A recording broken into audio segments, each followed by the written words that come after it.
Chers amis, Dear friends, in Canada we are so lucky, as Peter said before, to have two beautiful and powerful official languages, French and English.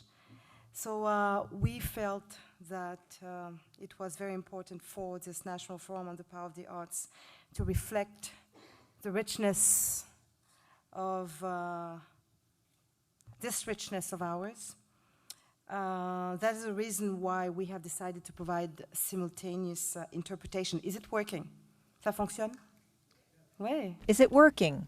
Very good. So that each and every one of us in this room can choose to speak in French or in English, the language of their choice. It is also a wonderful opportunity to familiarize ourselves with the rich tonality and sonority of our two cherished official languages.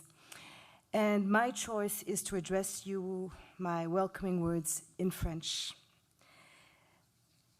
Je veux vous dire à quel I would like to tell you how much it is an immense pleasure to see you all here, all together. I would like to thank the Imani Gospel Choir. It is true that singing was a strength to resist to the worst of things during the centuries of slavery. Slavery took away the power of thousands of men and women's dignity as a human being. It took away their freedom. It took away their relationships, their names. It's not from today that singing exists as a means to resist. I would like to thank Jordan.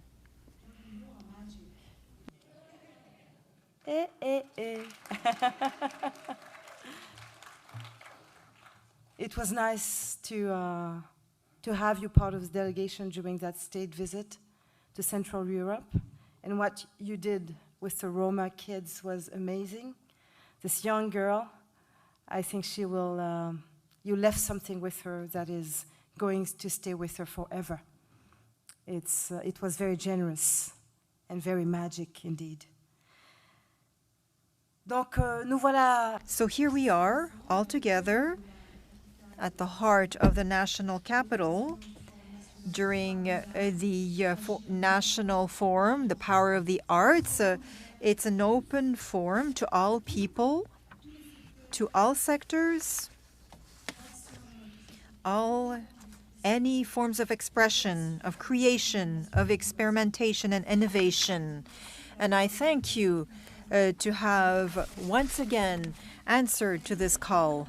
Last year, we were more than 200 people reunited for a whole weekend to engage a national dialogue to create a new movement in favor of the arts.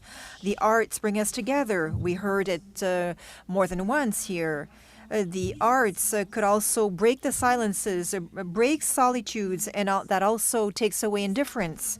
The arts give us back strength, colors, ideas, to our ideas, to the values, and to the ideas that we have, and that engage change where we need it in this society. Arts for solidarity, for fraternity, dialogue, and diversity. Art that talk about freedom and that are protection against any barbaric acts. Arts give a bigger sense bigger sense than democracy for a inclusive governance. The idea was very simple: to reunite researchers, CEOs, lawyers, decision makers, architects, engaged creators, professionals of health, artists, cultural activists. Everything that you represent in this room, you are from all those sectors. And you are women, men, young people, people who are not young anymore, who act with your heart, with all of your experience. You devote yourself, you have skills, you have imagination, you want to innovate in key sectors of our society. You that know clearly the strength and the depth of arts to act. And this year you also said yes. You said yes to the idea of opening an exchange space, dialogue, discussions. You said yes to develop a national action plan as well as a strategy focused on clear objectives and on clear deadlines. You also agreed to help us too, from the Michaëlle Jean Foundation to better target our interventions in all of the country on a short term and medium term. So let's say it very loud. Arts have a power to inspire, to transform, to mobilize, to make peace, to heal, and to put back human beings and communities together. During the last 4 years, I could see this work everywhere in Canada, but also I lived in a foreign country as a special envoy for UNESCO in Haiti.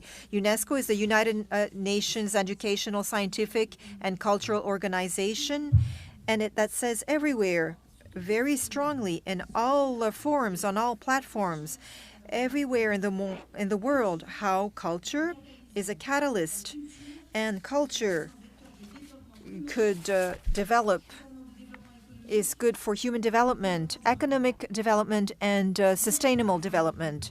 Nothing, for example, could be considered in a country such as Haiti without asking for arts and culture when the country was devastated. You remember in 2010 by the terrible earthquake that claimed the lives of 300,000 people and that destroyed the capital as well as several other cities under 20 million tons of rubble. From a very strong voice, the Quebec Haitian writer Dany Laferrière said, "Life, when everything collapses, when everything is destroyed, culture remains."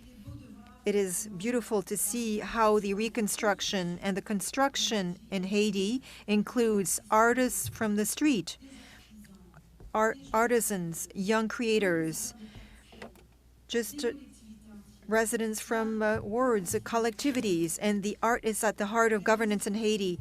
The minister responsible for human rights and the fight against extreme poverty used it as an intervention in prisons with young people from poor neighborhoods in urban and rural communities.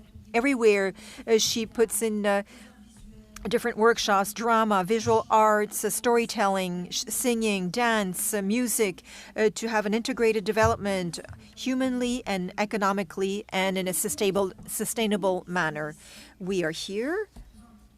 We are part of a movement. We are part of a big movement internationally that sees in the arts different ways to bring together our efforts, our realizations, our experiences, our institutions, and our development models. A way to link strategically all these networks that have creative practices and innovative ones, all these niches of knowledge that are there for a more human world and a more equitable world. Tomorrow we will hear some people from England, France. We will bring together our voices. We will hear voices from everywhere in Canada. And as a co-founder and co-chair of the Michaëlle Jean Foundation, I'm very happy that during the next 3 days, we will be able to share our experiences, our niche, and this energy inside of us. We are allowed to be bold, to be full of creativity and of innovative ideas. We are strong because we want to constantly improve and contribute to the life of citizens, to think and to create solutions against persistent scourges in our society and in our world because of inequalities, exclusion, solitudes, and injustices. We are constantly vigilant. Each one of us and each one of you has the state of vigilance, this willingness to diffuse destructive forces that will put the humanity at risk. So I'm telling you, on your marks, get set, action. Thank you very much. Thank you very much.